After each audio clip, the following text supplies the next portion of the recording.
You're listening to a podcast of Master Your Finances with me, Kurt Baker, a certified financial planner professional. Sunday mornings at 9 a.m. on 1077thebronx.com. Good morning and welcome back to another edition of Master Your Finances, presented by Certified Wealth Management and Investment.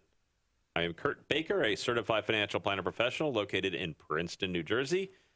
I can be reached through our website, which is www.cwmi.us, or you can call me directly at 609-716-4700. And this week we're very pleased to have with us Marilyn Ticktin, who is the account executive for nonprofits, supportive, and transitional housing at Cort, who more than 40 years ago began with a single goal in mind: to deliver unparalleled customer service to people and businesses.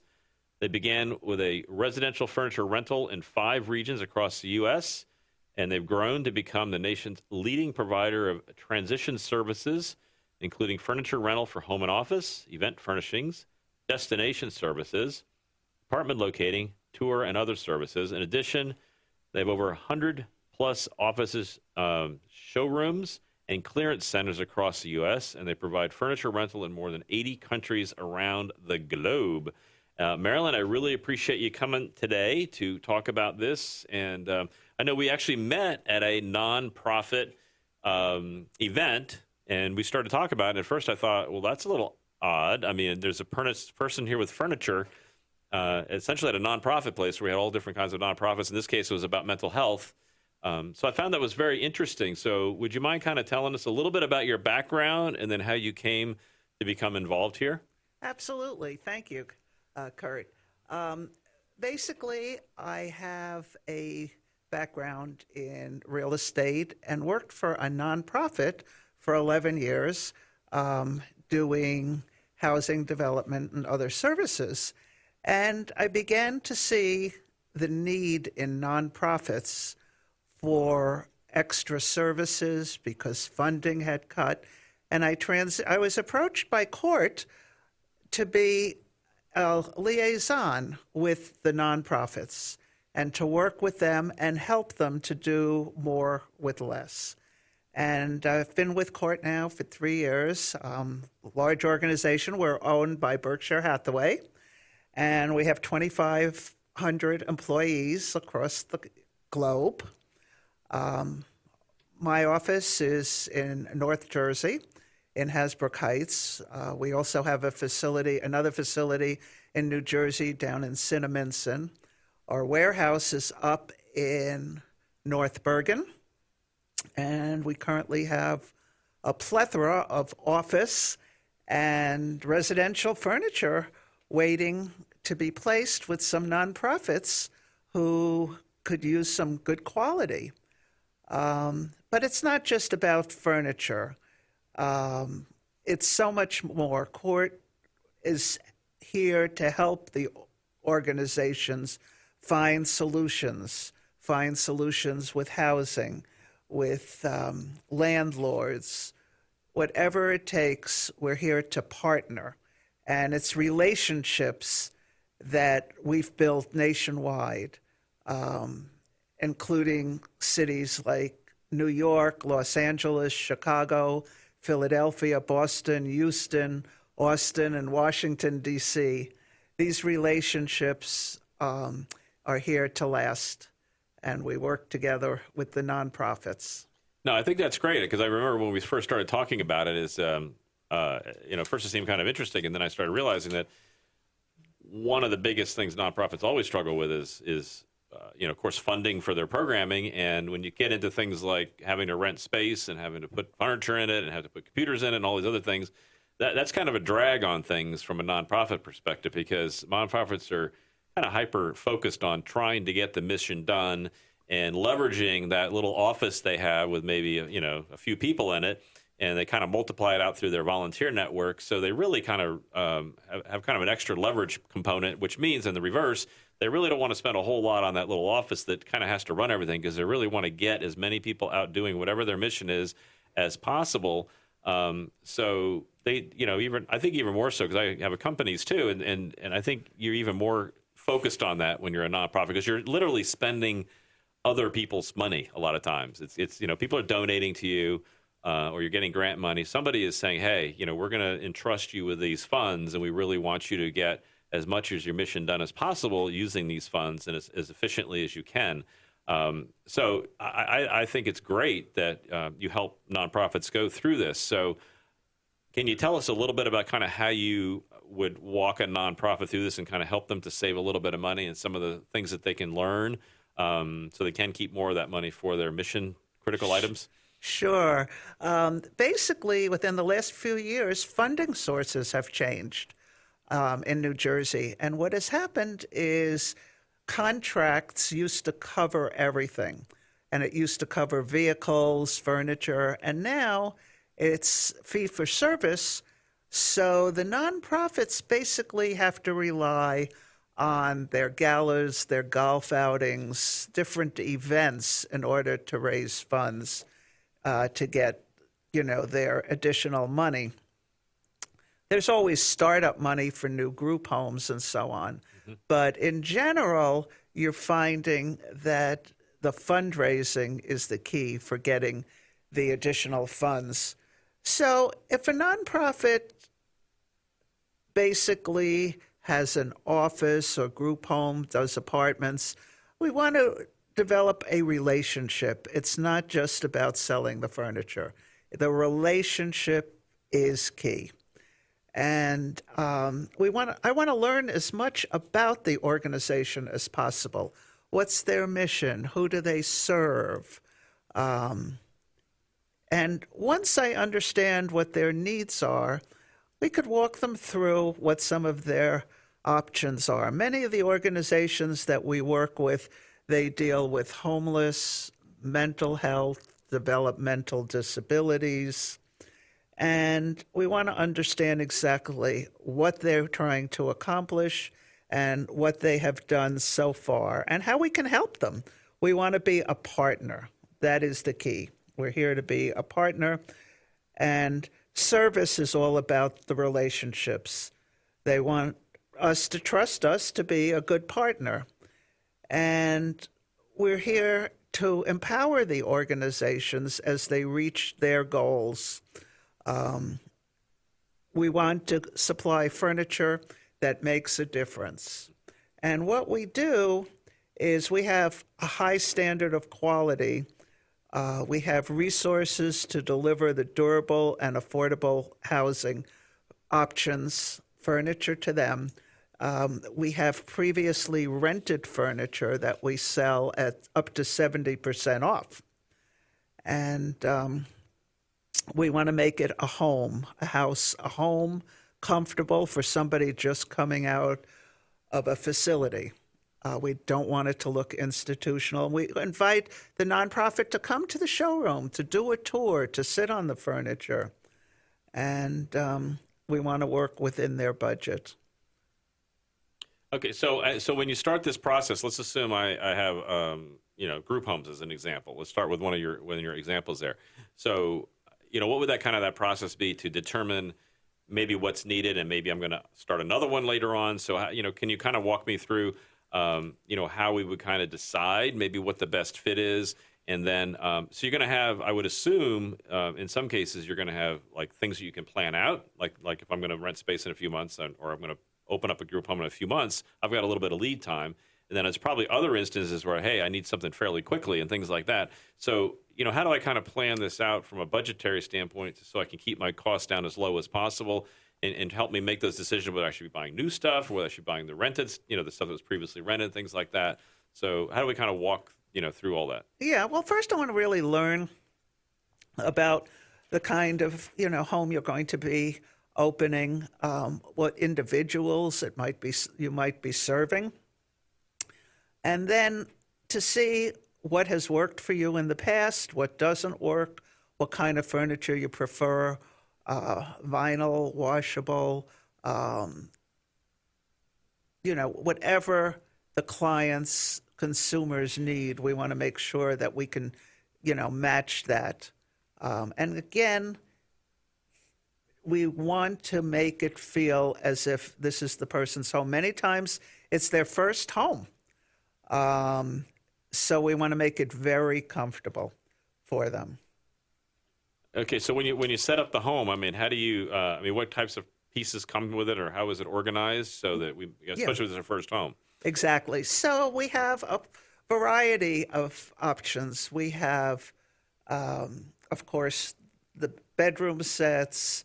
For apartments, we have the couches, the chairs, everything you need for a home. We have accent pieces. We have artwork that was previously used in corporate locations. We have rugs, TVs, everything you need as if you were going to live in the home. So we have all of that, and that's the vision that we want to create. So again, we would invite you to come to the showroom to look at examples of the furniture and also work according to your schedule. We can deliver the product, since we have our own trucks, within a very short period of time, a couple days. You tell us on a Friday that you forgot you need some items. You could have it on a Tuesday, which is great. We deliver it set up. We also put together apartment packages. Many of the nonprofits rent apartments for consumers who will be later on transitioning into a group home or coming out of a group home into an apartment. So it goes both ways. We've seen everything. And we do 1-bedroom studios, 2 bedrooms. We have preset packages, or you can adjust it. But we're very competitive with the pricing. And whatever you need, we have to help. All right, Marilyn, we appreciate it. Well, you're listening to Master Your Finances, and we'll be right back. Welcome back. You're listening to Master Your Finances. I am Kurtis Baker here with Marilyn Ticktin, and we're talking about an area in the nonprofit world which is kind of the expense side, that a lot of us need this as nonprofits. Of course, you need furniture, and in some cases, you've got certain missions where there's quite a bit of it. If there, as an example, if there's homes where you're placing people that are in transition and things like that, you might need quite a bit of structural furniture and other items that, from a nonprofit standpoint, you want to do it effectively. But you also want to save as much money as you possibly can, and that's where kind of Marilyn comes in. So, can you give us some ideas about some of your clients that have come in, and how you've actually kind of walked them through that and how helped them out, basically, how it helped out?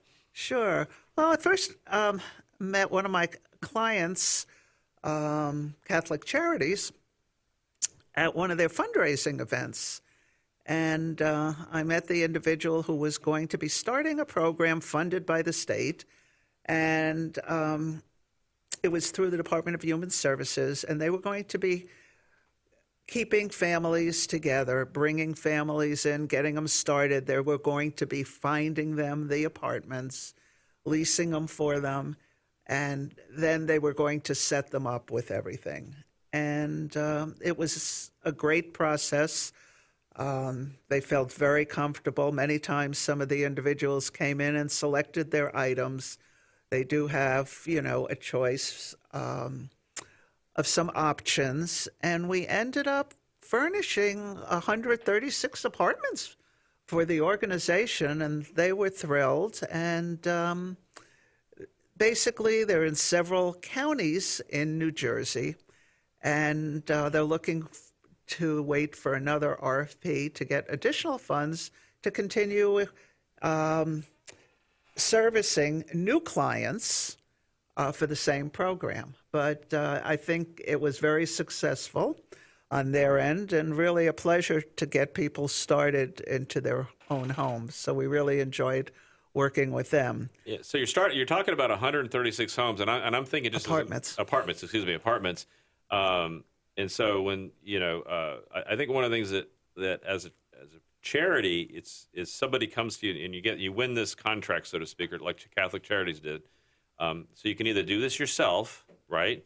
Because you're the nonprofit that was just hired, and I would just think that would be a nightmare, right? If I had to manage. Just if I was just going to furnish that many apartments, period. But now you're telling me that you can actually customize this based on the consumers that want to come in and actually use this. So how does that work? You got like Plan A, which is the charity is going to do this himself, or Plan B, I'm going to outsource that. So I would say there's two things that I'm going to think about, other than just the plain headache. One is my time is valuable, and then the money that I'm going to spend. So how does that work out as far as on both those? How much time do you think you maybe can save by outsourcing this, and how much money might you save as opposed to just going out and trying to do this one-off at a time? Exactly. Well, basically, the social workers are not in the furniture business. They have more than enough to deal with. And we try to take them out of the furniture business and make their life easier. So basically, they're saving a tremendous amount of time. We do the delivery, we do the installation, we do the follow-up. So basically, they don't have to worry about this. They know that it's being done, and they're saving up to 70% off of retail prices on this previously rented furniture, which they get to use, which is very durable. So it's a win-win. Right. And we are here to partner with these organizations. We support them as far as their events, as far as their advertising, their food drives, their golf outings. We're here to give back and help them in their mission, as I mentioned before. Now, when you talk about previously used furniture, what comes to mind for me at least is I go, okay, if I'm going to go use somebody else's end table, that's fine. But if I'm going to use their couch, I might have a different thought process on that, right? Because that'll grab whoever's been sitting on that couch or whatever dog's been sitting on that couch. It's going to be a different situation. So when it's previously used, what kind of process do you go through? Because obviously, as a new person, I don't want to have what I would think of. How does it look, right? When I go buy a used car, of course, they run it through this process where it literally looks like a brand new car, usually. Exactly. We're like Avis or Hertz, the same thing. So basically, we have a certification process. Mm-hmm. We sanitize it and certify it. And we're very, very strict on that. Again, with our warehouse full of furniture, everything has to, be in tip-top shape. Otherwise, we would have a problem in the warehouse. So, we are extra careful about that, certify it and sanitize it. And it's preferable to people getting donations. Mm-hmm. When you get, donations, sometimes you never know where it came from, or people have taken furniture off the street and have had problems with it. I saw that Seinfeld episode. Where they brought the chair in off the street, and the animal, whatever it was, crawled out and Exactly. So you have some more, checkpoints here. Right. So, free is not always the way to go. Right. So I'm assuming there's a screening process where some of it doesn't make, even if it's rented out, it comes back, it may go into recycle bin, so to speak, because if you can't recertify it, I'm assuming it just passes along. Right, and a lot of the furniture goes back in the rental cycle as well. Right. So back to rental. Yeah, right. but the inventory changes constantly. Mm-hmm. There are pictures on the website, but we always have things coming and going, both in the office and the residential arenas. So you work in both areas. So I guess. Planning out a residence is one thing. So I'm assuming they come in kind of like packages, because you're kind of thinking about how they do this. Yeah. So what kind of packages? And then, of course, an office is a different situation because you have to literally customize it to whatever the space is. I remember setting up offices in the past where, you sit there with your layout and say, how can I fit as many people as possible in here and still have them all be very productive, right? You're trying to be as efficient as you can with the space. Exactly. So, yeah. Well, as far as the residential and the apartments, we put together a studio package, a 1-bedroom, and a 2-bedroom. Mm-hmm. And again, if some of the apartments already have some of the items, then we customize it, but we make it simple. And as far as the office, many times we go look at the facility. There are space planners that we have available in order to help utilize the space in its most efficient manner. Mm-hmm. So we do that. We do deliver and we do set up. We do not remove your old furniture. Oh, you don't remove it, so you have to have a service come and get that somehow? A facility manager or so okay. on. Yeah, we don't want any old furniture and, the trucks or Gotcha. anything. Well, it's good to know because, I mean, with a mattress, you've got to buy a new mattress. They typically say, well, I'm going to get rid of that for you, the old one. But Exactly. with the furniture, you have to, I guess you could put it on eBay or something, right? I don't know. Somebody out there will buy almost anything. Given the right price point, right? So you might be able to get somebody to take it for you because you just never know. But yeah, so you have to find another way to process it out. So once you have everything set up, so do they actually work on the flow in the office and things like that? Because I know depending on the purpose of the office, sometimes people use these open plans. Sometimes they use, the office plans. In other words, are they involved at all at the architectural phase? Because I know, you got architects that come in and like try to lay these things out too, as well. Right. Well, basically, we would need a diagram, a floor plan of the office. We could show it to the space planners and see what works best. Mm-hmm. Do lobbies, common areas for developers as well. Mm-hmm. That has worked out really well. And again, a lot of the nonprofits build tax credit projects where they have apartments for homeless in the projects, and we would furnish those as well. But they would have common areas, lobbies, libraries, computer rooms, and so on. And that's when the furniture for the office would be used in some of those areas as well. Wow. Excellent. Well, thank you, Marilyn. You've been listening to Master Your Finances, and we'll be right back.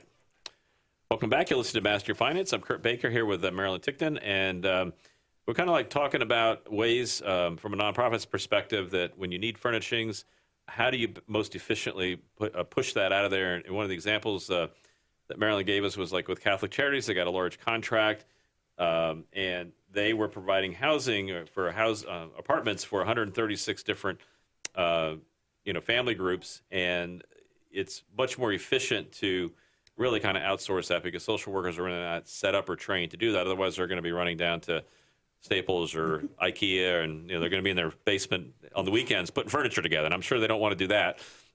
So you've got a system here where you have the rental side of it, and then it comes off. It's certified, sanitized, screened, and set up in a way that coming out, it's like 70% off retail. So from a nonprofit's perspective, you're saving quite a bit of money. From the consumer side, they're getting something that's really nice, and they're actually involved in the selection process, which means they have some choices and they can decide what they like. And again, you're taking that load off of the nonprofit, especially in this case, you're talking about social workers, and that's probably the last thing on the list they want to be involved in is picking out somebody's furniture and going to pick it up. So you really just kind of help make the nonprofit a little bit more efficient.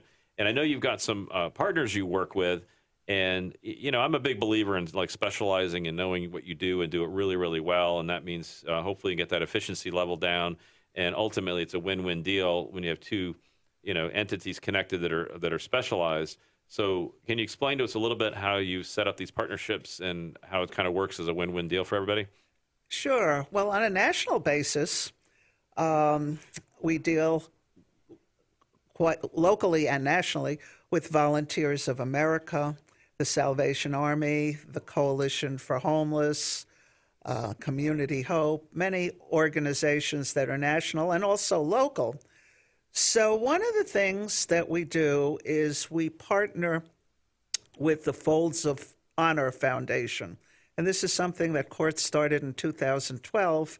We basically made a commitment to support the organization that makes a big difference to provide educational scholarships for dependents of spouses of military servicemen and women killed or disabled while serving our country. And we furthered our dedication to community involvement through the Folds of Honor Foundation.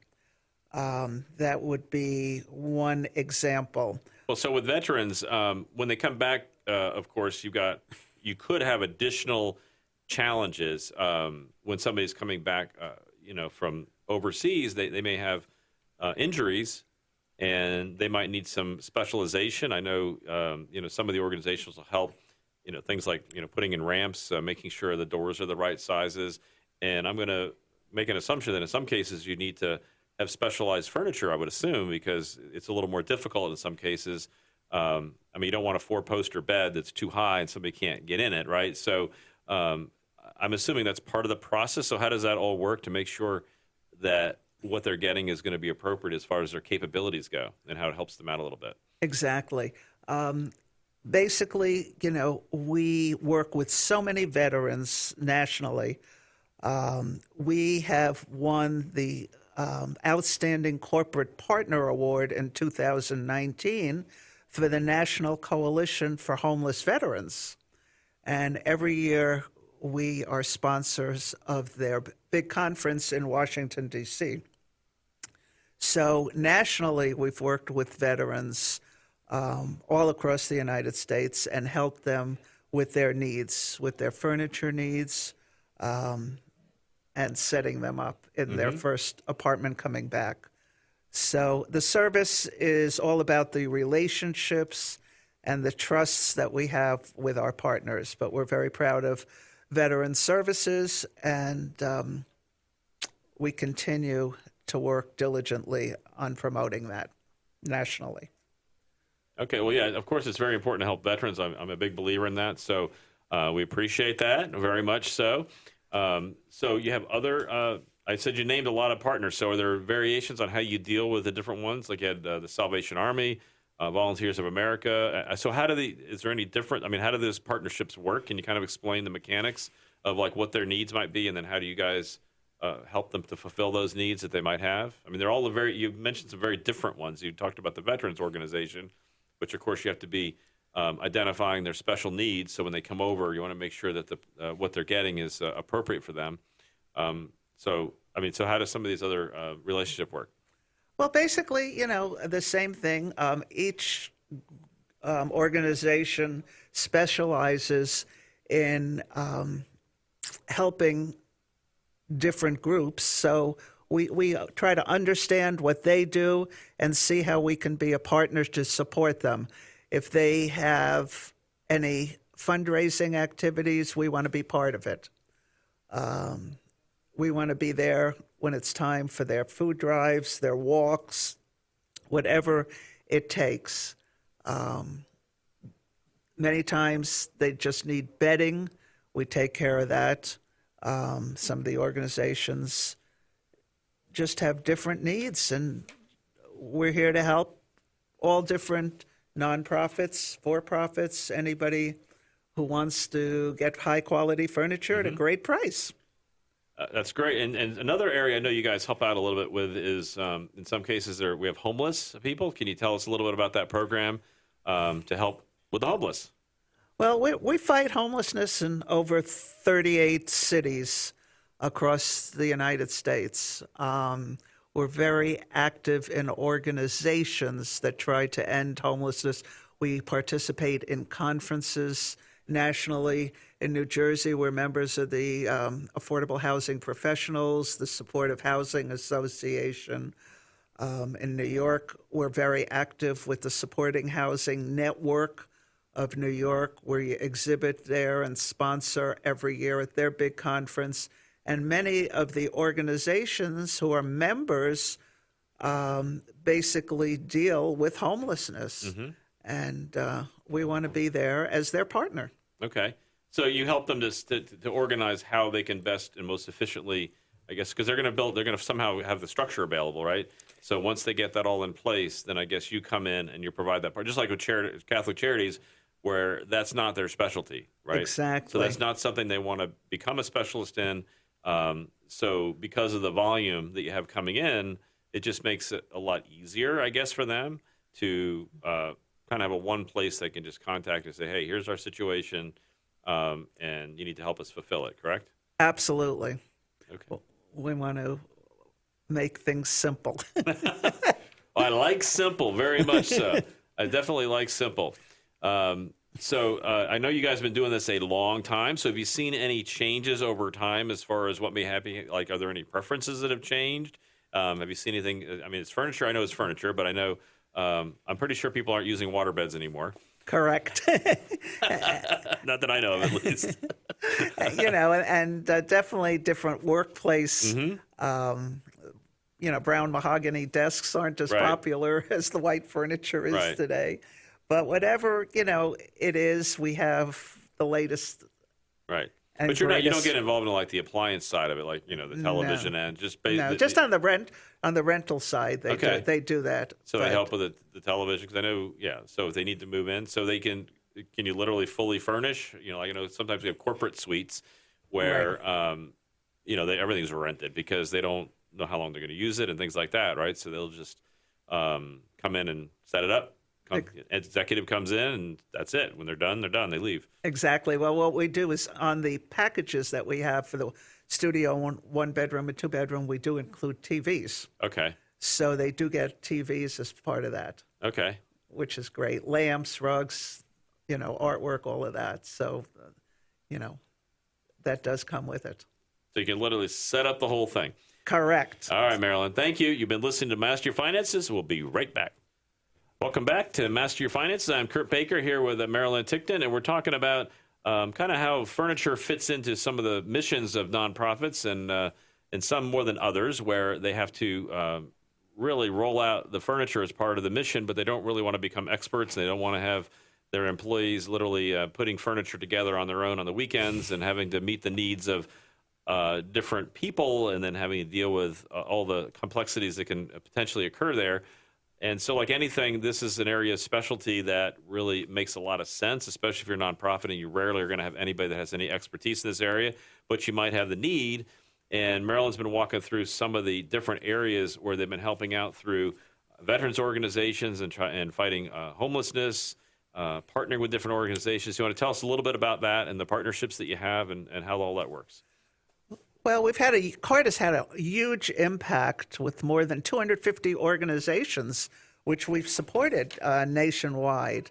We're very proud of that and have a great team to do that. So again, our vision is to empower the organizations so that they can reach their goal. And with the high standard of quality, we have the resources to deliver these durable and affordable housing options. A great example would be us recently working with some consumers who came out of a nursing home, and they went into their apartment. They started with nothing, and they literally cried when they opened the door because they couldn't believe that they have a key for their own place now, starting under their new situation. And they were thrilled, with the furniture.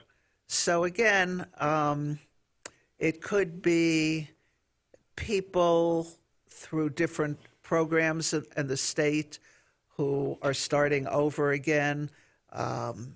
We just did a facility for a sober-free house. And we just furnished that, and the people loved it. They all have their own rooms, independence. They're starting over. We deal with so many different clients, and we're making a difference in their lives, making things easier, and just a positive impact. So I'm very excited to work with a wonderful team and a wonderful organization and helping as many people as possible. And this is what it's all about.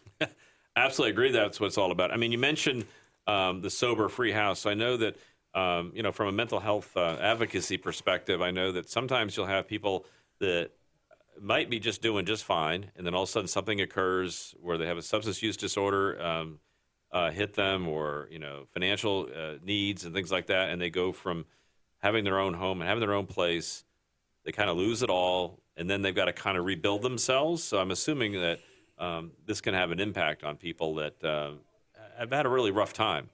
Absolutely, and there's more of that out there than you can imagine. Unwed mothers giving birth to young babies who have problems with alcoholism and drugs, and just so many different segments of society that you normally wouldn't be able to help. And we see the positive results, and we're proud of it. No, that's fantastic. No, we appreciate that. And so So what kind of do you see like the vision, I guess you have? So what do you see happening in the future? I mean, is anything changing in the furniture world, I guess, is my question here, because I know furniture's kind of been furniture, but I mean, the furniture my grandparents have is very different than the furniture kids are buying today. So are we seeing any changes in the way it's done? Absolutely. People want things simpler. They don't want the clunky old furniture anymore. The furniture they're not looking to keep for 40 years. People move a lot. But we want to help the organizations to just whatever their needs are. Works. Well, another area that I think about is in the real estate business. I know this is huge, that when people get ready to sell a home, one of the things that homeowners don't necessarily understand is the staging aspect of it. And you really have to kind of, you may love your home and you may love the fact that you've got a bear on the wall or something like that you got up in Alaska one time. But when you go to sell the home, that's a very different scenario than when you're living in it. You need to make it nice but neutral. Exactly. And so do you guys help out with things like along those lines where somebody needs to kind of set aside? I know a lot of us, and I'm included here, I probably have more stuff in the house than I really should have. So if I was going to sell it to somebody, I'd need to like tip it on its side a little bit and shake it and maybe start over and bring a few pieces back in and start. Well, that's our core business is furniture rental. Is that okay? Yeah, core business. So of course we have rentals, staging, deal with realtors, property managers, and people in transition. So whatever they need, time-wise, that's what we have available for them. So absolutely. So people are in transition. So that's an example. So if I was getting ready to sell my home and I said, hey, can you guys help me out with staging the house and things like that, then you've got partners that can help. Because I know that I've talked to realtors about this, and it's a little more involved than you might think, because you really have to play into the current psyche of what's happening. Like they'll tell me, this color is now in vogue, whereas maybe 2 or 3 years ago it wasn't. So it's very much a lot of psychology goes into this, because it has to be current, based on what people are seeing when they go around and see different places and what the tastes are. Because tastes do change over time, right? So if you're going to sell your home, you have to make sure you're current. Absolutely. And that's why we have the showrooms. Right. To come and check the latest and the greatest. That's great. Okay. So once you get it all set up, and so the vision is, I guess you guys are going to expand, I'm assuming. You have 2,500 employees. So what's next for Cort? What's next for Cort is the crystal ball. Keep doing what we're doing and getting better. And well, Berkshire Hathaway is a big company, so I'm assuming you'll continue to make those connections, continue to grow. Absolutely. And, we really appreciate you coming on and kind of explaining the importance of partnering with people, kind of keeping the costs down, and how a lot of people don't think about how you can simplify something that might seem overwhelming by picking somebody to help you that has a specialty in that. And you've been listening to Master Your Finances. I am Kurt Baker. I can be reached at 609-716-4700 or on our website, which is cwmi.us. And you can listen to this podcast and all our podcasts by going to masteryourfinances.us. And remember, together we can master